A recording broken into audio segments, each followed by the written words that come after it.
Hello friends, welcome back to one and only હેત study. હેત સ્ટડીમાં તમારા બધાનું હાર્દિક સ્વાગત છે. તો આની પહેલાંના વિડીયો તમે ન જોયા હોય તો એ અવશ્યથી જોઈ લેજો. ઉપર આઈ બટનમાં જોવા મળશે અથવા તમને નીચે ડિસ્ક્રિપ્શનમાં પણ લિંક જોવા મળશે. શરૂઆત કરીએ 401માં પ્રશ્નથી. ભારતનું એવું કયું મંદિર છે કે જેનો છાંયડો ક્યારેય ધરતી ઉપર પડતો નથી? ભારતનું એક એવું મંદિર છે વાલા મિત્રો કે જેનો છાંયડો એટલે કે જેની પડછાય આમ તો એમ કહેવાય એ ક્યારેય ધરતી ઉપર પડતી નથી, કારણ કે એનું બાંધકામનું જે ક્ષેત્ર છે ને એ જ વિશાળ છે. અને એ છે ભાઈ બૃહદેશ્વરનું મંદિર. કયું મંદિર ભાઈ? બૃહદેશ્વરનું મંદિર. જો મિત્રો, આવા જ ફેક્ટ બેઝ પ્રશ્નો આવનારી એક્ઝામમાં આવી શકે છે, એટલે જીસીઆરટી એનસીઆરટી બેઝ સિરીઝના આ વિડીયો તમામે તમામ તમે જોતા રહેજો. વિડીયોને એક લાઇક કરજો, શેર કરજો, કમેન્ટ સેક્શનમાં કમેન્ટ કરવાનું ન ભૂલતા. નાગર અને દ્રવિડ શૈલીનું મિશ્રણ, નાગર અને દ્રવિડ શૈલીનું મિશ્રણ કઈ શૈલી તરીકે ઓળખાય છે? તો મિત્રો એને વેસર શૈલીના નામથી એને ઓળખવામાં આવે છે. કઈ કઈ શૈલીનું મિશ્રણ છે? તો નાગર અને આ દ્રવિડ, આ બંને શૈલીનું શું છે ભાઈ? મિશ્રણ છે ભાઈ. બરાબર, એને શું કહેવાય ભાઈ? વેસર શૈલી આવું કહેવામાં આવે છે. નાગર અને દ્રવિડ શૈલી બંનેનું મિશ્રણ એટલે વેસર શૈલી. વેસર શૈલીના હોળેશ્વરનું મંદિર ક્યાં આવેલું છે? વેસર શૈલીના હોળેશ્વર. મિત્રો, આવા થોડાક શબ્દો આવશે ઉચ્ચારણમાં તકલીફ પાડી દેવા, કેમ કે ભાઈ આ તમિલનાડુ સાઈડ, કર્ણાટક સાઈડની શૈલીની વાત છે એટલા માટે. તો હલેબીડુ, બરોબર, હાલબીડું આમ તો એમ યાદ રાખો, હલેબીડુ, બરોબર, જે કર્ણાટકનું છે અને ત્યાં આ મંદિર સ્થાપત્ય આવેલું છે. આગળ વધીએ વાલા મિત્રો. વેસર શૈલીના ચેન્ના કેશવનું મંદિર, વેસર શૈલીના ચેન્ના કેશવનું મંદિર ક્યાં આવેલું છે? જો વેસર શૈલી છે અને નામ શું છે મંદિરનું? તો ચેન્ના કેશવ આવું નામ છે, બરોબર. એનું મંદિર ક્યાં આવેલું છે? બેલુર ખાતે આવેલું છે. ક્યાં આવેલું છે? બેલુર ખાતે. અને બેલુર ક્યાં આવેલું છે? કર્ણાટક ખાતે આવેલું છે. એટલે આવા સવાલો પૂછાય, યાદ રાખજો. આગળ વધીએ 405મો પ્રશ્ન. ગુરુ ગોવિંદસિંહના મૃત્યુ બાદ કોણે મુઘલ સામ્રાજ્ય સામે વિદ્રોહ કર્યો હતો? તો ભાઈ ગુરુ ગોવિંદસિંહના મૃત્યુ બાદ કોણે મુઘલ સામ્રાજ્ય સામે વિદ્રોહ જાહેર કર્યો હતો? તો શીખ સરદારનું નામ છે ભાઈ બંદા બહાદુર. શું નામ રાખ્યું ભાઈ? બંદા બહાદુરે ભાઈ. બંદા બહાદુર દ્વારા ભાઈ વિગ્રહ જાહેર કરવામાં આવ્યો હતો ભાઈ. તો ફરીવાર મિત્રો, ગુરુ ગોવિંદસિંહના મૃત્યુ બાદ કોણે મુઘલ સામ્રાજ્ય સામે ભાઈ ભરપૂર વિદ્રોહ કર્યો હતો?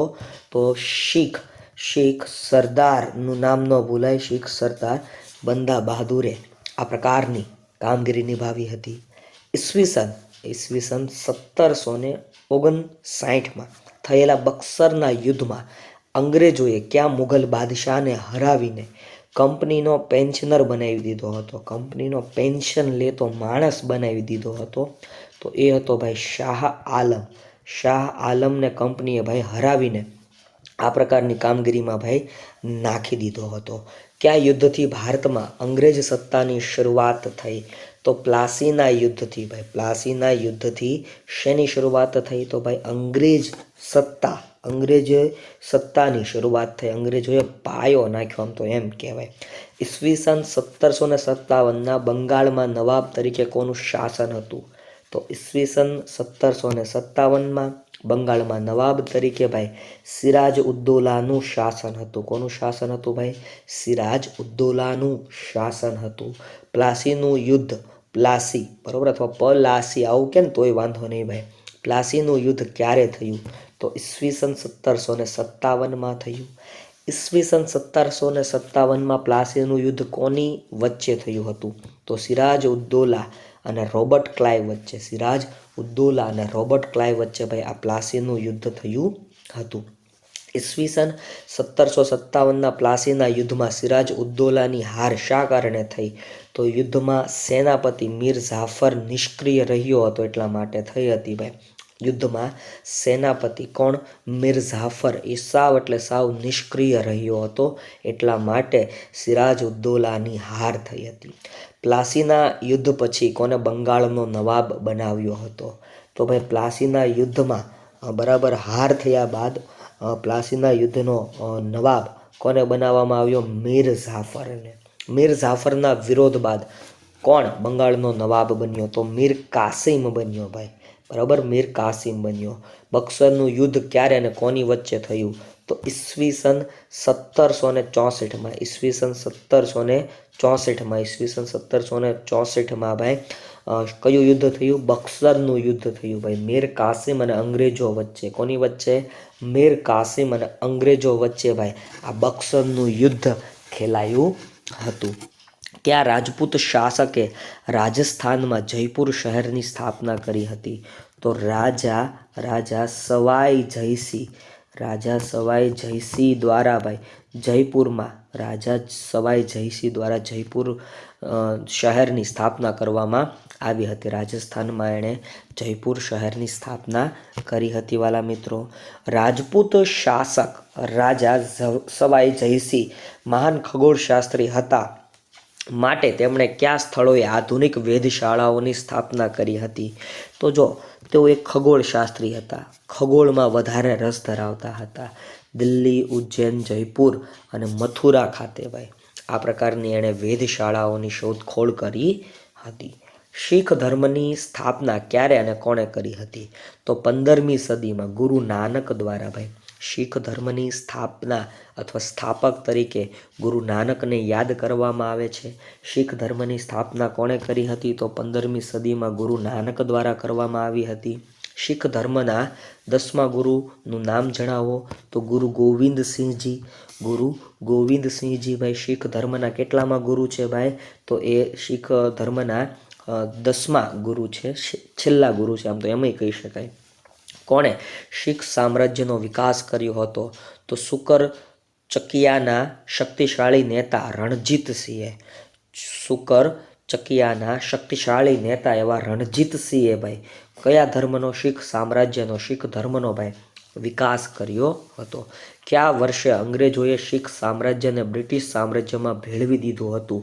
તો ઈસવીસન 1849માં. ઈસવીસન 1849માં ભાઈ શીખ સામ્રાજ્યએ બ્રિટિશ સામ્રાજ્યને ભેળવી દીધું હતું. મરાઠાઓએ શિવાજીના નેતૃત્વ હેઠળ દખ્ખણમાં કઈ યુદ્ધ પદ્ધતિ અપનાવી? છાપામાર પદ્ધતિ ભાઈ. મરાઠાઓ દ્વારા ભાઈ શિવાજીના બરોબર શિવાજીના નેતૃત્વ હેઠળ ભાઈ દખ્ખણમાં એટલે કે દક્ષિણમાં છાપામાર બરોબર છાપામાર પદ્ધતિ અપનાવી હતી. ઔરંગઝેબે શિવાજીના કયા પૌત્રને કેદ કર્યો હતો? તો શાહુને ભાઈ. કોને કેદ કર્યો હતો ભાઈ? શાહુને ઔરંગઝેબે ભાઈ કેદ કરીને રાખ્યો હતો ભાઈ. શાહુ દ્વારા કેદ કરવામાં આવ્યો હતો ભાઈ ઔરંગઝેબ. મતલબ કે ઔરંગઝેબે શિવાજીનો પુત્ર બરોબર. શિવાજીના આમ તો તમને પુત્રો વિશે ખ્યાલ હશે બરોબર. બંને શિવાજી અને શાહુ બંનેને આમ તો તમને ખ્યાલ હશે, એની સ્ટોરીઓ તમે ક્યારેક વાંચી હશે અથવા તમે એની મૂવી પણ જોઈ હશે. પણ ઔરંગઝેબે શિવાજીના કયા પુત્રને કેદ કર્યો હતો? તો ભાઈ શાહુને કેદ કર્યો હતો અને બહુ જુલમ ઉઠાવતો હતો ભાઈ. મરાઠા રાજ્યમાં કોના સમયથી પેશવા પ્રથાની શરૂઆત થઈ? તો બાલાજી વિશ્વનાથ પ્રથમ. બાલાજી વિશ્વનાથ પ્રથમ બરાબર. બાલાજી વિશ્વનાથ પ્રથમ દ્વારા ભાઈ મરાઠાઓમાં પેશવાઈ બરાબર અથવા તો પેશવા પ્રથાની શરૂઆત થઈ ભાઈ. તમે આને માટે બાલાજી બાજીરાવ બરાબર અથવા બાજીરાવ મસ્તાની આ તમે પિક્ચર જોયું હશે ને, તો આ તમને આખી વિગતો એમાં જોવા મળે ભાઈ બરાબર. બાલાજી વિશ્વનાથ પ્રથમ દ્વારા ભાઈ પેશવાઈની શરૂઆત કરવામાં આવી હતી. ઈસવીસન 1761માં કયા વિદેશી શાસકે ભારત ઉપર આક્રમણ કર્યું હતું? તો ઈરાનના શાહ અહેમદ શાહ અબ્દાલી. ઈરાનના શાહ અહેમદ શાહ અબ્દાલી એટલે કે 1761માં કયા વિદેશી શાસકે ભારત પર આક્રમણ કર્યું? તો ઈરાનના શાહ અહેમદ શાહ અબ્દાલીએ ભાઈ આક્રમણ કર્યું. પાણીપતનું ત્રીજું યુદ્ધ કોની વચ્ચે ખેલાયું હતું? તો ભાઈ કોની વચ્ચે થયું હતું? મરાઠાઓ અને અહેમદ શાહ અબ્દાલી વચ્ચે થયું હતું. કોની વચ્ચે થયું હતું? તો મરાઠાઓ અને અહેમદ શાહ અબ્દાલી વચ્ચે ભાઈ પાણીપતનું ત્રીજું યુદ્ધ ખેલાયું હતું ભાઈ. Hello friends, welcome back to one and only હિત સ્ટડી. હિત સ્ટડીમાં તમારું સ્વાગત છે. આની પહેલાંના વિડીયોઝને તમે ન જોયા હોય તો અવશ્ય જોઈ લેજો ભાઈ, બરાબર. તમને ખૂબ જ ઉપયોગી થશે એવા બધા વિડીયો છે ભાઈ. આવનારી કોઈ પણ પરીક્ષા બોર્ડ હોય, ગુજરાત ગૌણ સેવા પસંદગી મંડળ હોય, ગુજરાત પોલીસ ભરતી બોર્ડ હોય, ફોરેસ્ટ ડિપાર્ટમેન્ટ હોય, અથવા તો કોઈ પણ એવી મ્યુનિસિપાલિટી હોય તો એમના દ્વારા લેવામાં આવતા પેપર્સના પ્રશ્નો NCERT GCERT ઉપર આધારિત હોય છે, તો એને સંપૂર્ણ અહીંયા આવરી લેવાનો પ્રયત્ન કરવામાં આવ્યો છે ભાઈ. ચાલો ખોટો સમય નથી બરબાદ કરવો, શરૂઆત કરીએ છીએ.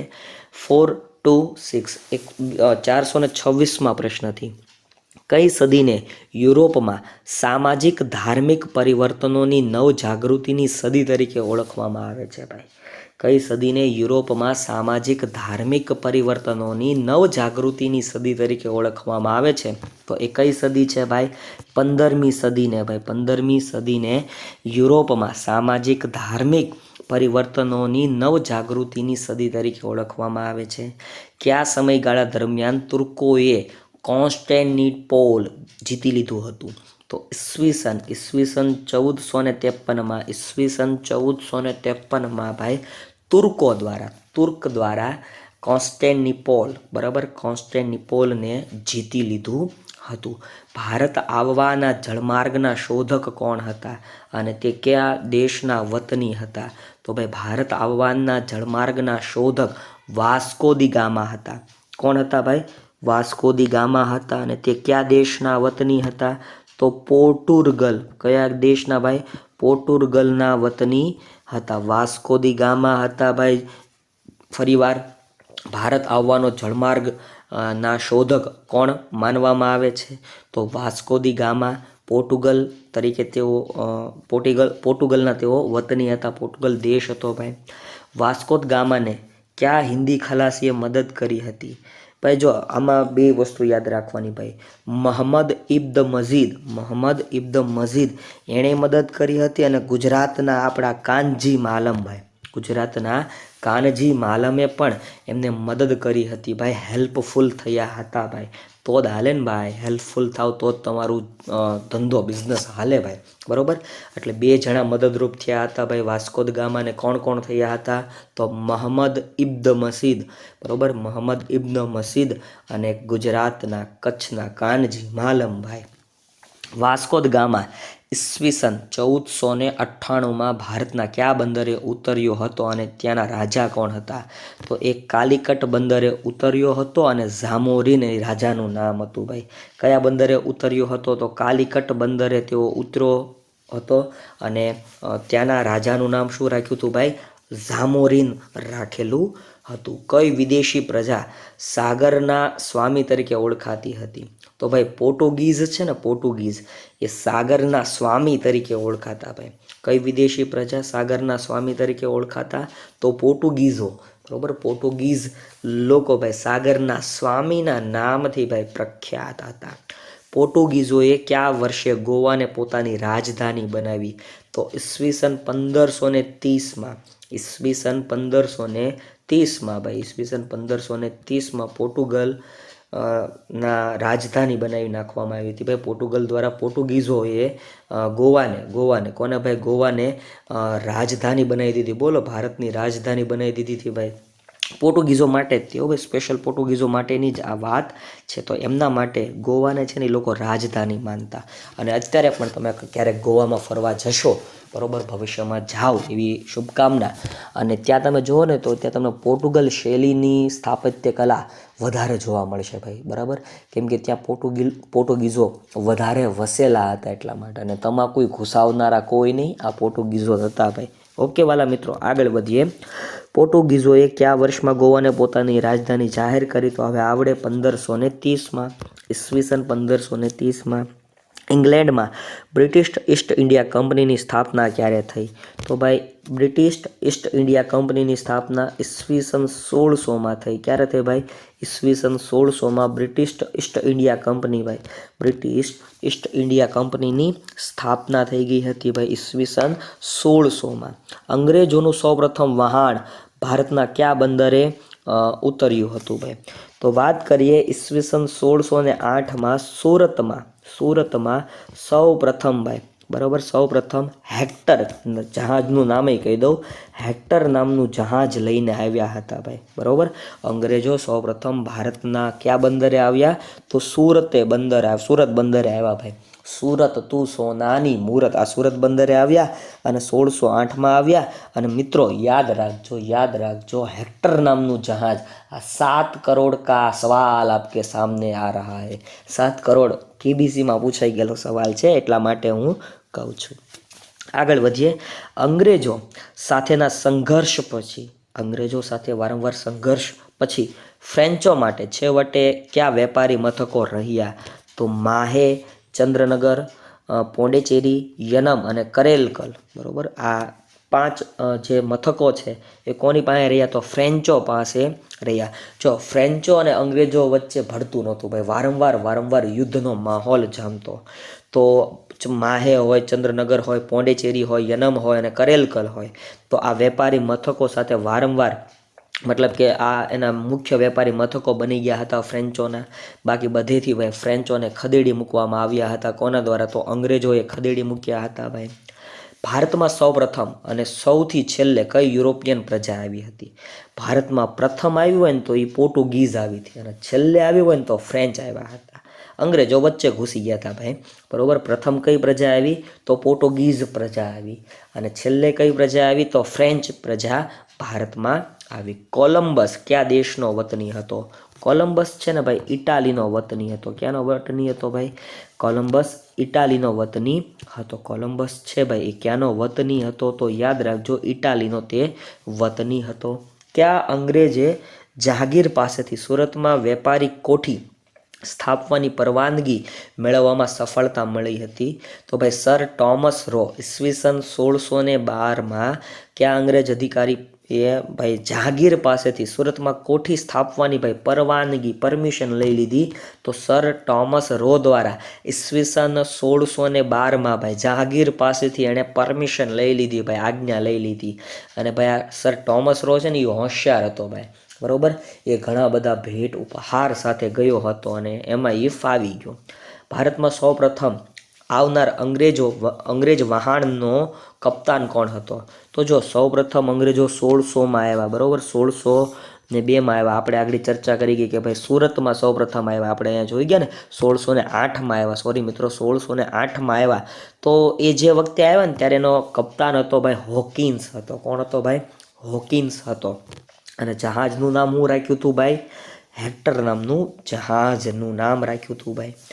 અંગ્રેજોએ પશ્ચિમ બંગાળમાં સ્થાપેલા કિલ્લાનું નામ કોટ અથવા ફોર્ટ કહેવાય આમ તો બરાબર ને, કેમ કે ઇંગ્લિશમાં કિલ્લાને ફોર્ટ આવું કહેવામાં આવે છે. ફોર્ટ વિલિયમ હતું ભાઈ. શું હતું ભાઈ? અંગ્રેજોએ પશ્ચિમ બંગાળમાં સ્થાપેલા કિલ્લાનું નામ ફોર્ટ વિલિયમ. શું નામ રાખ્યું ભાઈ? ફોર્ટ વિલિયમ આવું નામ રાખેલું છે. ફ્રેન્ચોએ ઈસ્ટ ઇન્ડિયા નામની કંપની ક્યારે સ્થાપી? તો ફ્રેન્ચો દ્વારા ફ્રેન્ચ ઈસ્ટ ઇન્ડિયા કંપની, આવી કંપનીનું નામ રાખવામાં આવ્યું ઈસવીસન 1664માં. ફ્રેન્ચ ઈસ્ટ ઇન્ડિયા કંપની ક્યારે રાખવામાં આવ્યું નામ? ઈસવીસન 1664માં. ભારતમાં વેપાર કરવા ફ્રેન્ચ ઈસ્ટ ઇન્ડિયા કંપનીનું આગમન કઈ સાલમાં થયું? તો ઈસવીસન 1668માં. ઈસવીસન 1668માં ફ્રેન્ચ ઈસ્ટ ઇન્ડિયા કંપનીનું આગમન થયું. ફ્રેન્ચ ઈસ્ટ ઇન્ડિયા કંપનીએ ભારતમાં સૌપ્રથમ કયા સ્થળે પોતાની કોઠી સ્થાપી? તો ભાઈ ફ્રેન્ચ ઈસ્ટ ઇન્ડિયા કંપનીએ ભારતમાં સૌપ્રથમ ભાઈ સુરત મુકામે જ, ક્યાં ભાઈ? સુરત મુકામે જ સૌપ્રથમ કોઠી સ્થાપી હતી. ભારતમાં ફ્રેન્ચ ઈસ્ટ ઇન્ડિયા કંપનીએ કયા સ્થળે પોતાનું મુખ્ય મથક સ્થાપ્યું હતું? તો મછલીપટ્ટનમ મુકામે ભાઈ ભારતમાં સૌપ્રથમ ફ્રેન્ચ ઈસ્ટ ઇન્ડિયા કંપનીએ પોતાનું મુખ્ય મથક બનાવી દીધું હતું. અંતે પોર્ટુગીઝોની સત્તા કયા કયા ક્ષેત્રોએ મર્યાદિત રહી? તો અંતે પોર્ટુગીઝો છે ને ભાઈ દીવ, દમણ અને ગોવા પૂરતા જ મર્યાદિત રહ્યા હતા. ઈસ્ટ ઇન્ડિયા કંપની ક્યાં અને ક્યારે સ્થપાઈ? તો લંડનમાં સ્થપાઈ. ઈસવીસન 1600માં સ્થપાઈ, તમને યાદ હશે. બંગાળમાં અંગ્રેજોએ કઈ નદીના કિનારે વેપાર શરૂ કર્યો? તો હુગલી નદીના કાંઠે ભાઈ. કઈ નદીના કાંઠે? હુગલી નદીના કાંઠે અંગ્રેજોએ સૌપ્રથમ વેપાર શરૂ કર્યો. ઈસવીસન 1757ના પ્લાસીના યુદ્ધમાં અંગ્રેજોનું નેતૃત્વ કોણે કર્યું હતું? તો રોબર્ટ ક્લાઇવ દ્વારા. રોબર્ટ ક્લાઇવ દ્વારા ભાઈ અંગ્રેજોએ નેતૃત્વ કર્યું હતું. પ્લાસીના યુદ્ધમાં અંગ્રેજોએ જે નેતૃત્વ કર્યું હતું એનો નેતૃત્વ કરનાર નેતા રોબર્ટ ક્લાઇવ હતો ભાઈ. પ્લાસી વિસ્તારનું મૂળ નામ શું છે? તો પલાસ. પલાસનો અર્થ થાય ખાખરો અથવા કેસુડો. બરાબર, આગળ વધીએ. ઈસવીસન 1764માં બક્સરનું યુદ્ધ કોની વચ્ચે થયું હતું? તો બંગાળના નવાબ મીર કાસિમ અને અવધના નવાબ મુઘલ સમ્રાટ અને અંગ્રેજો વચ્ચે થયું હતું ભાઈ. જો આ ત્રણેય જોડીમાં હતા, બરોબર. નવાબ મીર કાસિમ, અવધના નવાબ અને મુઘલ સમ્રાટ આ ત્રણેય જોડીમાં હતા અને એની સામે કોણ હતા? અંગ્રેજો હતા ભાઈ.